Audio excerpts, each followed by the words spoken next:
Welcome to HOA Justice Stories. This is what selective enforcement looks like. Karen stood by the mailbox cluster shouting that my name was back on the violation list, and she was proud of it. "You are not going to win this," she said, loud enough that two neighbors watering their lawns turned to stare.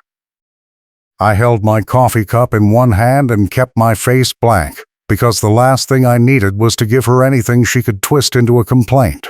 The wind rattled the stack of printed photos clipped together in her other hand, and I recognized the template immediately. Same layout, same font, same fake authority stamp she had used 3 years ago on the Hendersons before they sold and moved out. I am a firefighter on rotating shifts in Duluth, Minnesota, and I live in the Ironwood Trails Village Association, a neighborhood where curb appeal matters more than reality, and the HOA has never met a rule it could not weaponize. Joan Hayes is the treasurer, which means she controls every fee, every fine, and every fabricated line item that pads the monthly invoice. Her dark brown hair is always straight and tucked behind her ears, and today she wore a gray cardigan over a reflective safety vest she throws on to look official. She waved the minutes packet at me like it was a legal summons. "This is your second notice," she said. "The first one was posted to your door last week, and you ignored it. Now it escalates." "I never got a first notice," I said. "Then you need to check your porch more carefully," she said, and smiled. "You can be mad, or you can be compliant. Those are your two options." A neighbor watering the lawn paused mid-spray to stare, and I could see her absorbing every word. Joan noticed and turned to address her directly. "He refuses to follow the rules," Joan said. "We have tried to work with him, but he thinks the guidelines do not apply to him." The neighbor said nothing and went back to watering, but Joan had already made her point. This was not about enforcement. This was about control. I kept my voice low, because my trump card needed perfect timing. Joan was counting on me to lose my temper, to shout, to give her something she could report to the board as hostile behavior. I was not going to hand her that. "What is the violation?" I asked. "Unapproved exterior modification," she said. "You installed a doorbell camera without submitting an architectural review request. That is a clear violation of Section 8, subsection C." "I submitted that request 6 months ago," I said. "I got approval in writing." Joan shook her head. "We have no record of that. If you cannot produce documentation, then it is considered unapproved, and the fine stands." "I have the email," I said. Joan shrugged. "Then bring it to the hearing. Until then, the fine is due within 7 days, or we proceed to collections." She handed me a bright orange violation door hanger, the same kind that had appeared on my door 3 times in the past 2 weeks, and walked away. The wind kicked up again and pulled the corners of the packet in her hand, and I caught a glimpse of a page with a timestamp in the bottom corner. The date was wrong. Not by days, by months. That was when I realized this was not just about me. This was the same scheme Joan had run before, the one that had quietly ended when the Hendersons left town and stopped fighting. No one had ever investigated it. No one had ever connected the dots. I had 3 weeks of recovery leave left after my last injury, a torn rotator cuff that had me on limited duty, and Joan was betting I did not have the energy to fight back. She was wrong. I went inside and pulled up the approval email on my laptop. It was dated February 14th, sent from the management company with Joan copied. The subject line said Architectural Review Approved, Request 14-27. I printed 3 copies, one for my records, one for my attorney, and one for the hearing I knew was coming. Then I opened the HOA portal and tried to file a formal appeal. The portal loaded for 10 seconds, showed a spinning icon, and crashed. I tried again. Same result. I tried a third time from my phone and the app froze on the login screen. The HOA insists the only appeal method is the portal, and the portal conveniently breaks every time someone tries to challenge a decision. I called the management company directly. A woman named Lydia answered on the third ring. Ironwood Trails Management, how can I help you? I need to file an appeal for a violation notice, I said. The portal is not working. You have to use the portal, she said. That is HOA policy. The portal has been broken for 3 days, I said. I have screenshots. Lydia paused. Then you will need to email your appeal to the board directly. I can give you the address. She gave me an email address I had never seen before, one that was not listed on the website or in any of the official documents. I wrote it down and sent the appeal that afternoon, attaching the approval email and screenshots of the portal crash. I got an auto reply that said, "Your message has been received and will be reviewed within 5 business days." 5 days later, I got a response from Joan. "Your appeal has been denied. The architectural review you referenced does not match our records, and the approval email you provided lacks the required board signature. The fine remains in effect, and a second fine has been added for failure to comply within the original deadline. Total amount due is now $850. I read the email twice. The approval email I had sent was an official management company communication with a tracking number. It did not need a board signature. Joan was inventing requirements on the spot. I called my attorney, a guy named Rick who handles property disputes and HOA cases. He answered on the first ring. "Rick, I need you to look at something," I said. "Send it over," he said. I forwarded him the entire thread, the approval email, the violation notice, and Joan's denial. He called me back an hour later. "This is garbage," he said. "They approved it. They cannot backdate a signature requirement. File a records request and get everything they have on architectural reviews from the past 2 years. If they are doing this to you, they have done it to other people." "What about the deadline?" I asked. "My attorney needs one more document today and the HOA is stalling to run out the clock." "We file an emergency stay," Rick said. "That buys you time. But you need to move fast. If they escalate to collections, it gets messy." I filed the records request that night. The HOA has 30 days to respond, but I knew Joan would drag it out as long as possible. 2 days later, a brand new fine appeared out of thin air with no vote. The notice was taped to my door when I got home from a shift, and it said I owed $300 for an unapproved parking violation. My truck had been parked in my own driveway the entire week. There was no rule against driveway parking. The fine was fake. I took a photo of the notice and checked my doorbell camera footage. The timestamp showed Joan walking up to my porch at 6:43 in the morning, looking directly at the camera, and taping the notice to the door. She knew the camera was there. She did not care. I sent the footage to Rick. He called me back 10 minutes later. "That is harassment," he said. "She is targeting you. File a police report." "Will that help?" I asked. "It creates a paper trail," Rick said. "If this goes to court, you want everything documented." I filed the report that afternoon at the Duluth Police Department. The officer who took the statement was polite, but skeptical. "HOA disputes are civil," he said.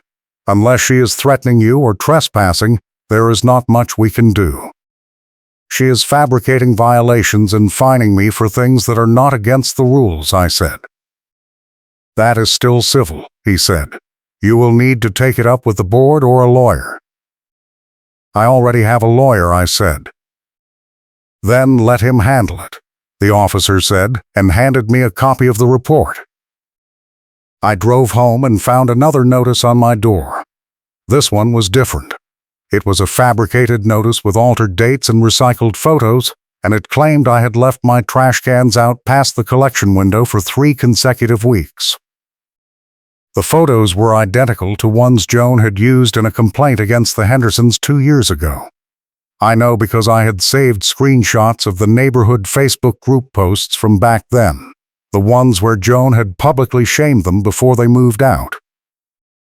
I pulled up the old posts and compared the images. Same angle, same lighting, same trash can placement. Joan had recycled the evidence. I sent the comparison to Rick and copied the management company. Lydia responded first. This has been forwarded to the board for review. Joan responded an hour later. The photos are representative examples. They do not need to be from your specific property to demonstrate a violation pattern. That made no sense. If the photos were not of my property, then they were not evidence of my violation. But Joan did not care about logic. She cared about piling on enough fines and fees that I would either pay or give up. I did neither. I started digging into the HOA records I could access through the public portal, the parts that were not locked behind the broken appeal system. I found the minutes from the past 3 years and started reading. Most of it was standard HOA nonsense, debates about landscaping standards and parking rules. But then I found something strange. In March of last year, the board had voted to waive a fine for a homeowner named Patricia Simmons. The reason given was procedural error, and the fine was reversed with no penalty. I cross-referenced the date with my doorbell footage archives and found a video of Joan visiting Patricia the week before the vote. They stood on Patricia's porch for 11 minutes, and Joan handed her a folder. Patricia nodded, smiled, and went inside. Patricia was Joan's friend. Joan had selectively enforced the rules to protect her allies and weaponized them against anyone she did not like. I kept digging. I found 6 other cases where fines had been waived or reduced for people Joan knew personally, and 12 cases where fines had been escalated or doubled for people who had challenged her authority. The pattern was clear. If you are enjoying this, hit that like button and subscribe for more HOA chaos and cold case justice. I reached out to a quiet neighbor who had saved screenshots of Joan's posts and messages, a woman named Sandra who lived 3 doors down. Sandra had been fined twice last year for landscaping violations that were never clearly explained, and she had kept every email, every notice, and every portal screenshot. She was waiting for someone to finally push back. We met at a coffee shop on a Tuesday morning. Sandra brought a thumb drive with 2 years of documentation. She targets people who work nights or irregular hours, Sandra said. She knows you are not home during the day, so she posts notices when you cannot see them, and then she backdates the compliance deadline. How do you know? I asked. Because she did it to me, Sandra said. I had a notice dated the 5th, but my doorbell footage showed her posting it on the 8th. By the time I saw it, I was already past the deadline, and she added late fees. Did you appeal? I asked. I tried, Sandra said. The portal crashed. I emailed the board and Joan said my appeal was incomplete because I did not include the original notice timestamp. But the notice she gave me did not have a timestamp. That is the same trick she is using on me, I said. Sandra nodded. She has been doing this for years. The Hendersons were not the first. There were 2 other families before them. They all moved out rather than fight. I need your documentation, I said. Sandra handed me the thumb drive. It is all yours. Just make sure she does not get away with it this time. I went home and loaded the thumb drive. Sandra had everything. Emails, notices, doorbell footage, portal crash logs, and a timeline that showed Joan had been systematically targeting homeowners since she became treasurer 4 years ago. I also found something Sandra had not mentioned. A spreadsheet titled Monthly Fee Goals, dated 6 months ago. The file had been accidentally forwarded in a management company email chain that Sandra had been copied on by mistake. The spreadsheet listed target fine totals for each month, broken down by violation type. Joan had written notes in the margin, things like push parking enforcement in June and landscaping sweep in August. Joan was treating fines like a revenue quota. She was manufacturing violations to hit numbers. I sent the spreadsheet to Rick with a note, "This is fraud." Rick called me 5 minutes later. "This is gold," he said. "This proves intent. She is running a shakedown operation. We can file a complaint with the state and trigger an audit. But we need more. We need something that ties her directly to the falsified notices." "I already have it," I said. "Doorbell footage, recycled photos, and a timeline from another victim." "Send it all," Rick said. "I am filing tomorrow." I packaged everything into a single folder and uploaded it to a secure share link. Rick downloaded it and called me back an hour later. "This is a slam dunk," he said. "But you need to be ready for her to escalate. She is going to panic when she realizes you have documentation." "What do you mean escalate?" I asked. "She is going to try to force a crisis," Rick said. "Tow your truck, lock you out of the portal, post a lien. Something big enough to make you fold before the hearing. Do not give her the satisfaction. Stay calm, document everything, and let me handle the legal response." I agreed, but I knew Joan was not going to wait for a hearing. She was going to move fast. 2 days later, I came home from a shift and found a tow truck in my driveway. The driver was hooking up my truck, and Joan was standing on the sidewalk with a clipboard, watching. I parked on the street and walked up. "What is going on?" I asked.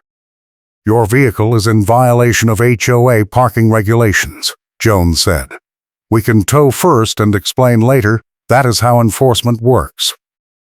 "There is no regulation against parking in my own driveway," I said.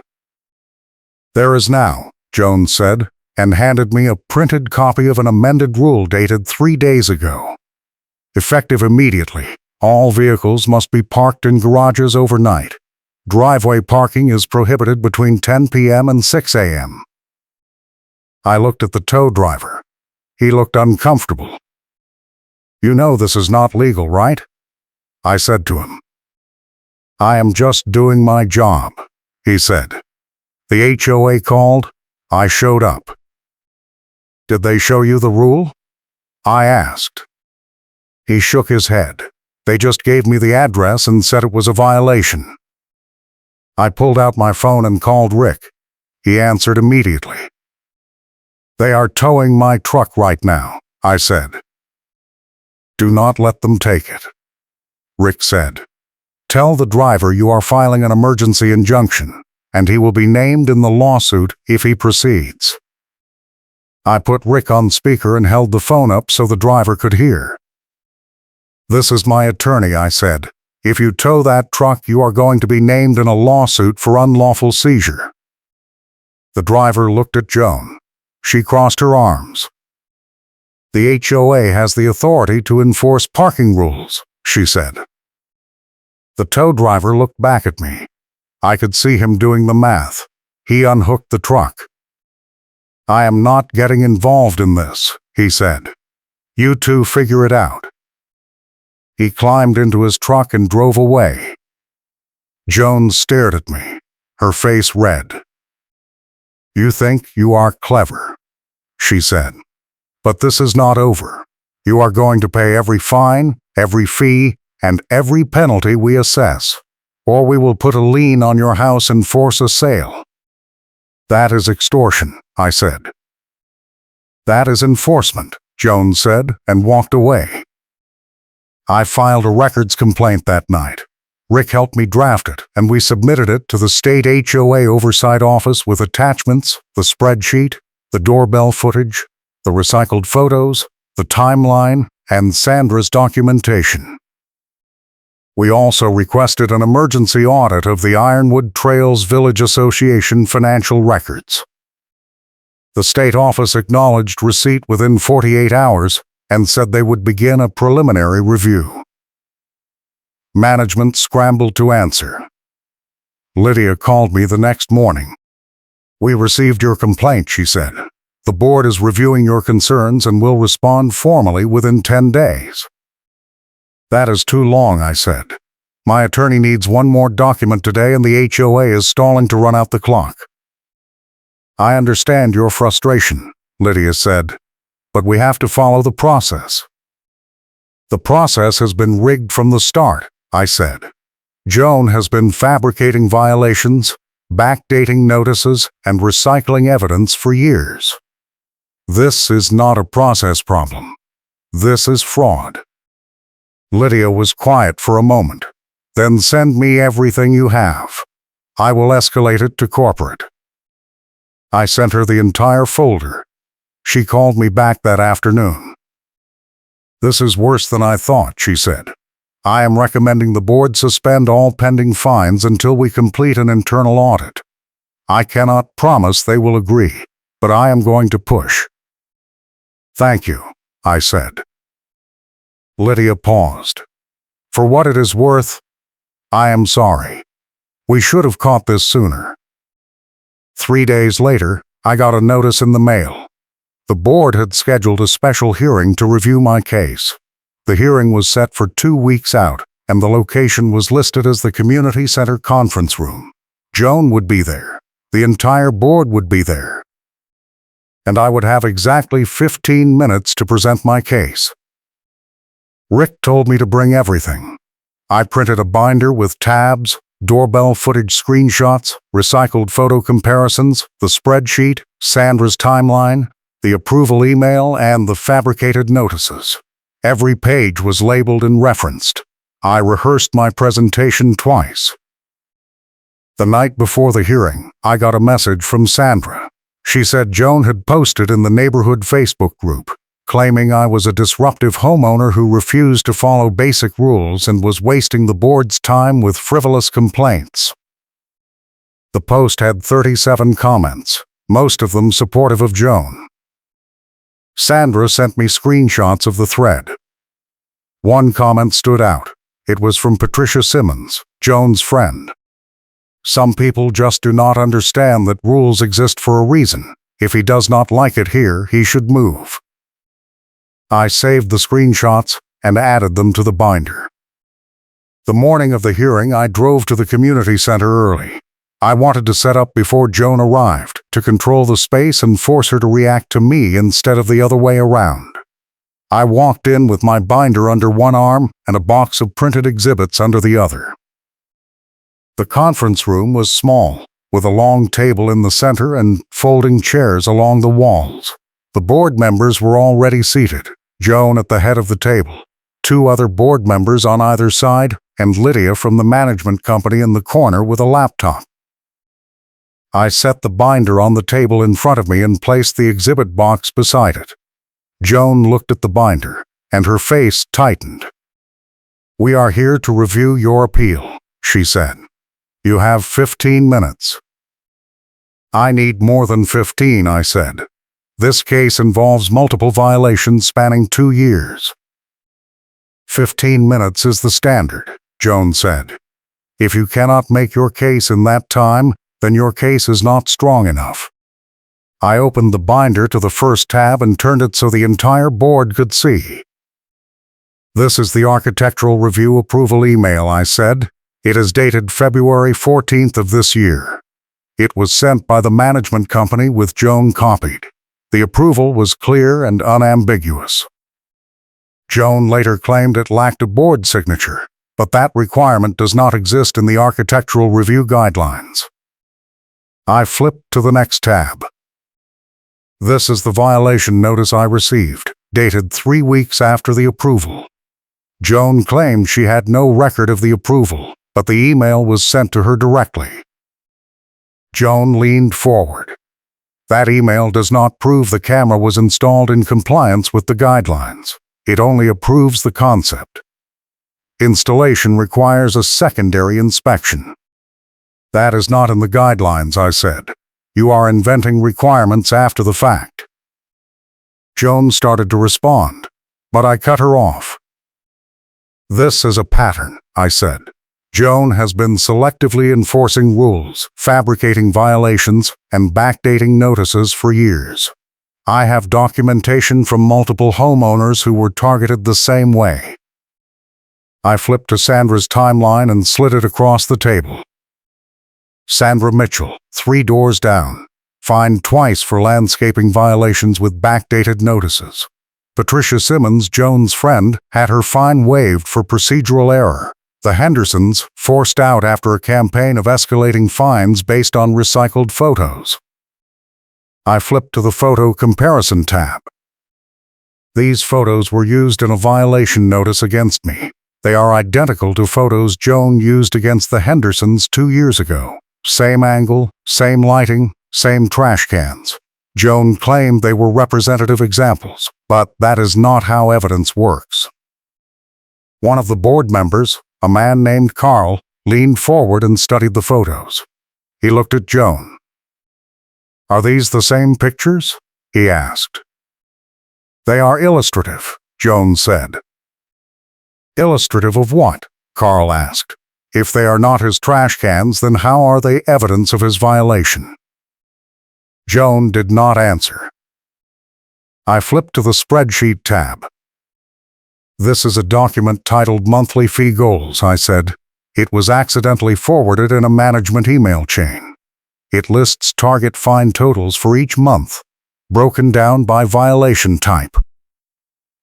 Joan wrote notes in the margin about pushing enforcement in specific categories.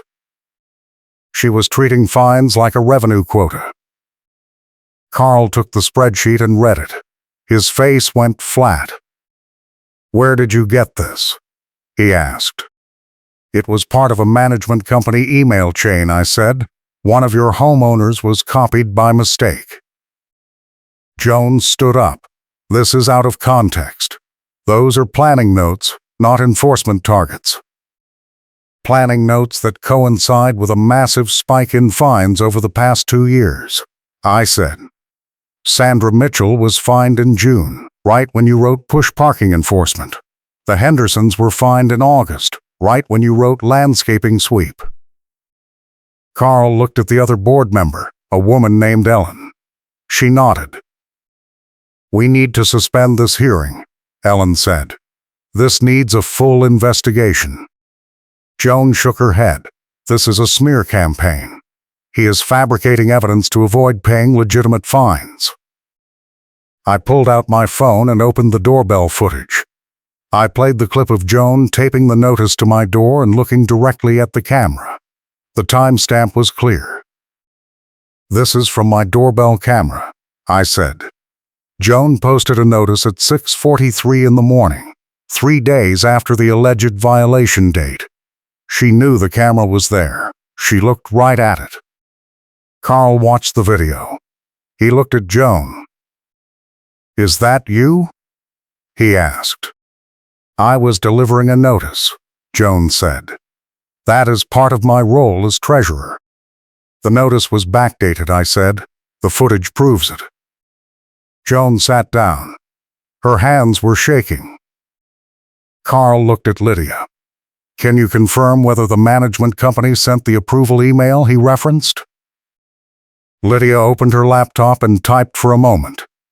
"Yes, the email was sent on February 14th. Joan was copied." "And did the approval require a secondary inspection?" Carl asked. Lydia shook her head. "No. The approval was final." Carl looked at Joan. She said nothing.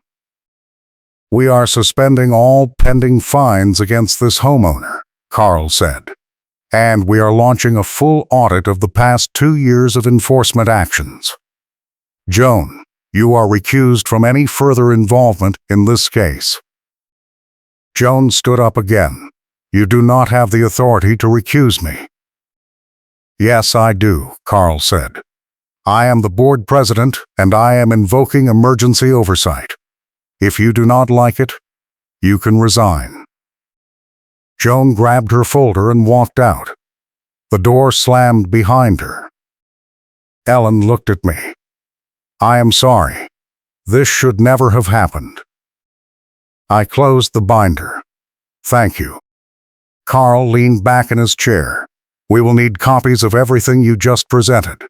Can you leave that binder with us?" "I can make copies," I said, "but I am keeping the originals." "Fair enough," Carl said. I left the community center and drove to a print shop. I made 3 full copies of the binder, one for the board, one for Rick, and one for the state oversight office. I dropped off the board copy that afternoon and mailed the state copy the next morning.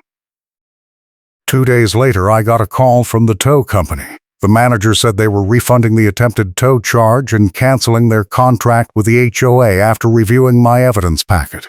He apologized and said they should have verified the legitimacy of the call before dispatching a driver. A week later, the State Oversight Office issued a preliminary finding. They confirmed that the Ironwood Trails Village Association had violated multiple transparency and enforcement regulations, and they were ordering an independent audit of all financial records and enforcement actions from the past 3 years. Joan was suspended from her role as treasurer pending the outcome of the audit. The board scheduled a special election to replace Joan and the 2 board members who had enabled her. Sandra and I both ran for seats. We won. At the first meeting under the new board, we voted to adopt a neutral third-party enforcement policy.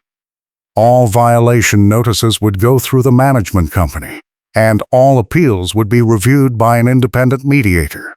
No board member could unilaterally impose fines or escalate enforcement actions. We also voted to refund every fine that had been assessed under Joan's tenure without proper documentation. 17 homeowners got refunds totaling over $40,000.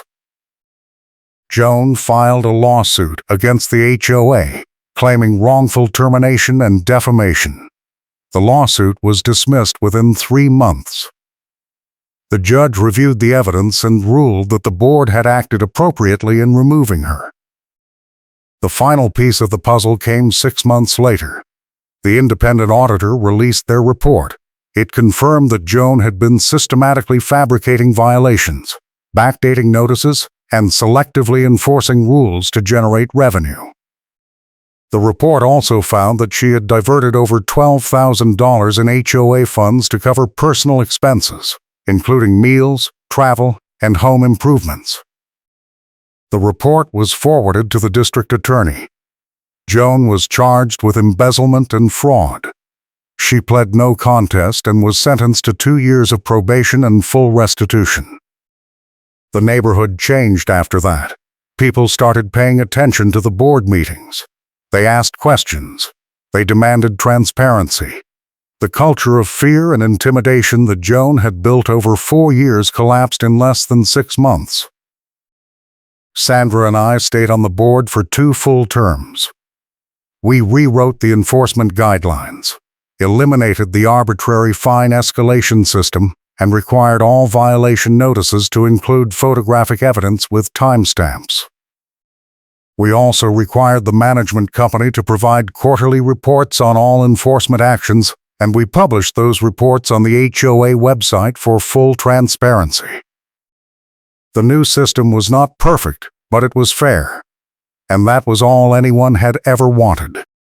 I kept the original binder in a file cabinet in my garage. Every few months someone would ask me about it, and I would show them the tabs, the photos, the spreadsheet, and the timeline. I would tell them the story of how one board member had weaponized the rules, how she had targeted anyone who challenged her, and how she had finally been caught because people kept receipts. The lesson was simple. Documentation beats intimidation every time. Joan moved out of the neighborhood a year after the criminal case closed. She sold her house quietly and left no forwarding address. No one missed her. The Ironwood Trails Village Association became a model for other HOAs in the region. The The State Oversight Office used our case as an example in training materials for board members and management companies. They called it a case study in transparency and accountability. I still live in the same house. I still have the same doorbell camera. And I still keep my coffee cup in hand when I check the mail, just in case. But the bright orange violation door hangers are gone. The fabricated fines are gone. The fear of coming home to a tow truck in the driveway is gone. The neighborhood is quiet now. The rules are enforced evenly. The board meetings are boring. And that is exactly how it should be. I never thought I would reopen a cold case over an HOA violation. I never thought I would spend 6 months gathering evidence, building a timeline, and connecting the dots on a fraud scheme that had been running for years. But I did, and it was worth it. Because the thing about bullies is that they only win if you let them. Joan counted on people being too tired, too busy, or too intimidated to fight back.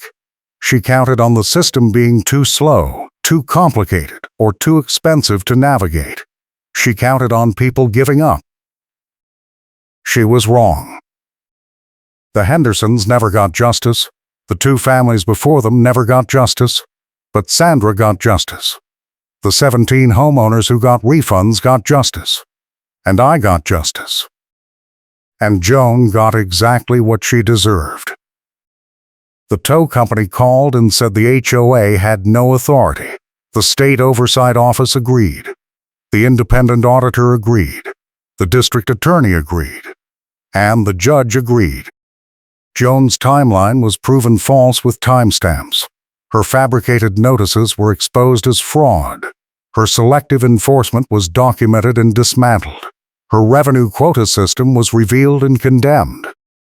And in the end, a homeowner vote removed her committee and replaced it with a neutral panel. The HOA agreed to mediation with a neutral third party, and the new system has been in place for 3 years now. It works. It is fair. And it is transparent. Joan said it was about safety, but the insurer email said stop. She said enforcement was non-negotiable, but the rules did not support her claims.